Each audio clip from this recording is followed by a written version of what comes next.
this is the box with some presents for the children, both mine and my nieces, and some presents for my husband and my sister-in-law. Pretty leather journals for the nieces and the daughters.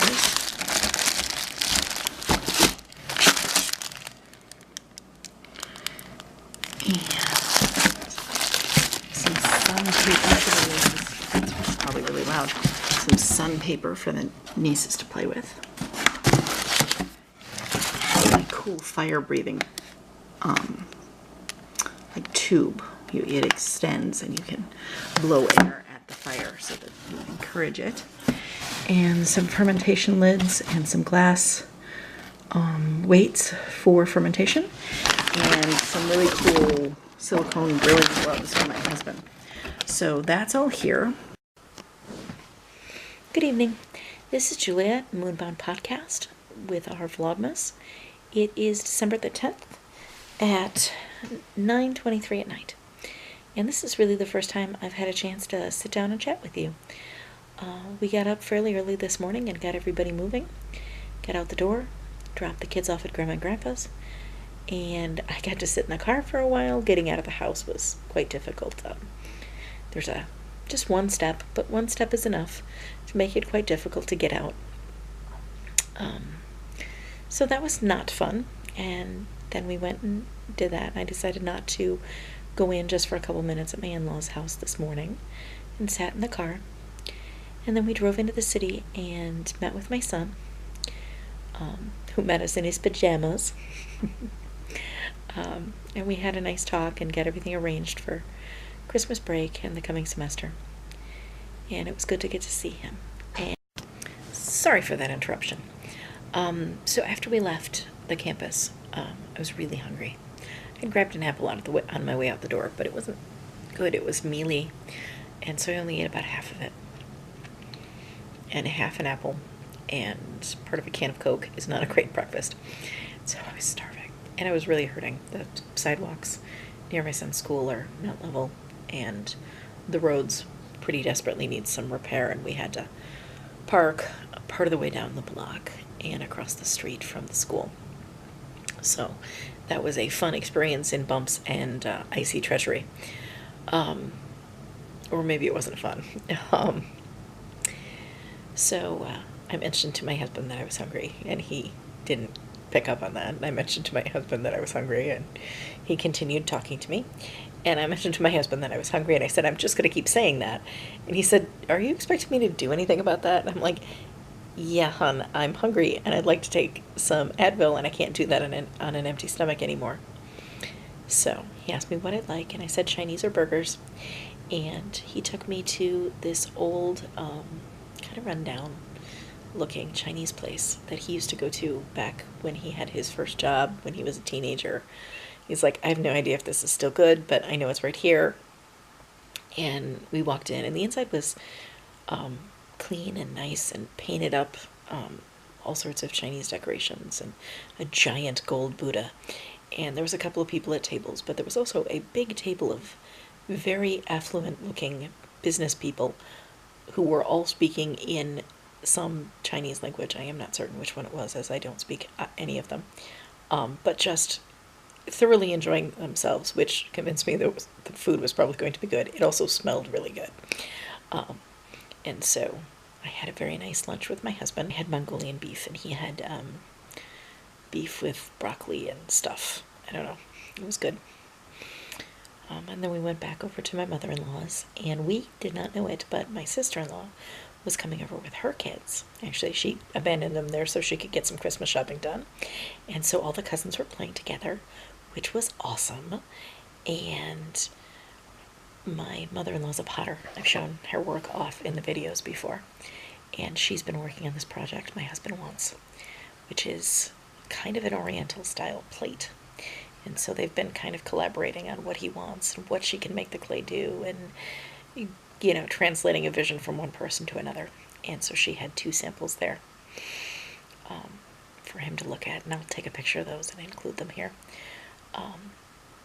And so those came home with us, and we ended up sitting there. We got there at like noon, 12:30 or so, and we sat and talked for a long time. And eventually my sister-in-law joined us, and we were all sitting in the living room and talking. And it was just a very pleasant afternoon, and I got a bunch of knitting done, and after a while I started to get dark. And she turned on a bunch of lights, but it was still pretty dark, and so I tucked my knitting away, and then I fell asleep. And the next thing I remember, I was sitting in a rocking chair with my leg up. Next thing I remember hearing was my husband and his sister telling the kids that it was the 2-minute warning they had to pick up, and we were leaving in 2 minutes. And my mother-in-law walked back up into the living room and said, "Did they give you your 2-minute warning too, Julia?" Which I thought was very cute. And so they loaded me back up into the car. They managed to get the kids to get into the correct cars because, of course, everyone wanted to continue playing. And then we came home, and Mouse and I stayed here. And my husband and the kids, the girls, went off to get tights for their Christmas concert and a new coat for Badger. And she's very excited about it. She read me all the labels and told me all the features, and it's awesome. And then they all went to bed. Intention this evening is to edit this little bit and the photos that I'm going to attach and finish up the knitting. The package I've been waiting for my nephew is now officially lost, and I have replaced my order. So far, Amazon seems awesome with that whole process.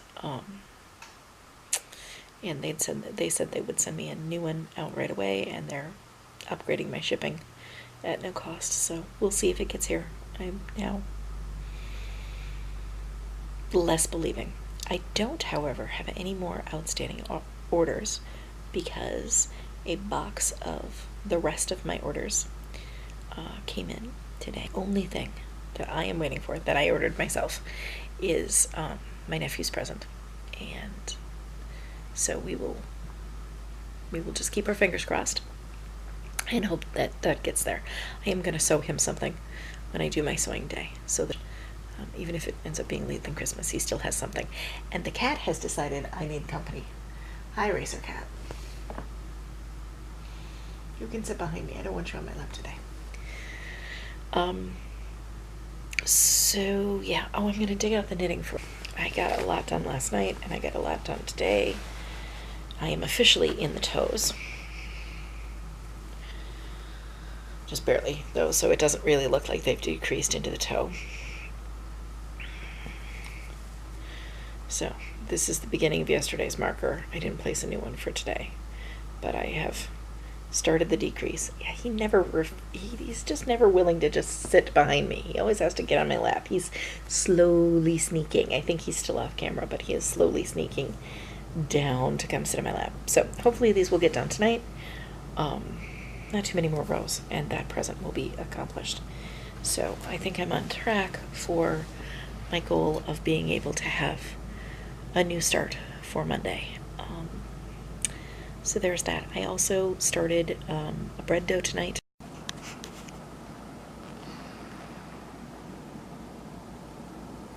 Here's a little peek at the starter for the dough that will be the panettone bread tomorrow. It is for an Italian panettone that I've made the last 5 or 6 years running. I really like it. My dad used to get one from some of his coworkers every year, and really, really liked it. We lived in growing up, we lived in a very Italian immigrant community, and so I grew up with lots of tasty Italian food. And the deli there is just awesome, and I really hope I can get down there before Christmas so that I can have some extra goodies.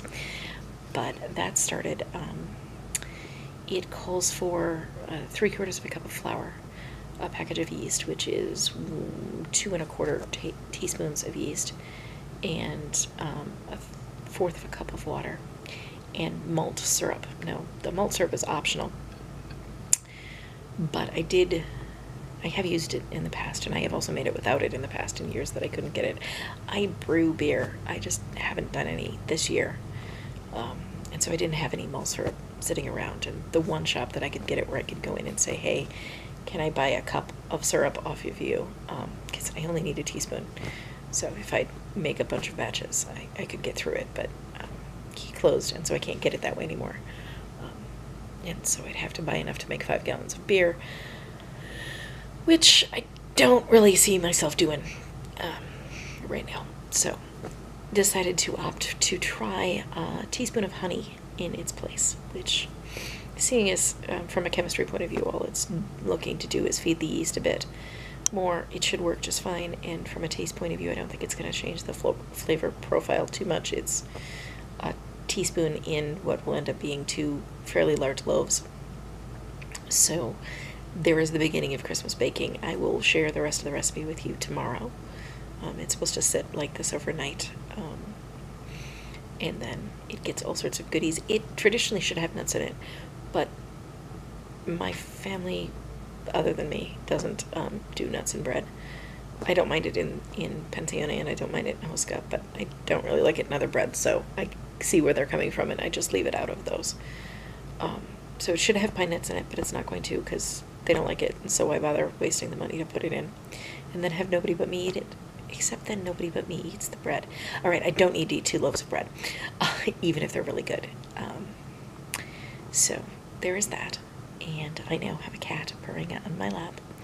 He has successfully snuck and won the battle of who gets my lap. My knitting was going to get my lap, now my cat's got my lap. So I will see you all in the morning. I wish you a lovely evening, or probably morning by the time you see this, and we'll talk to you tomorrow.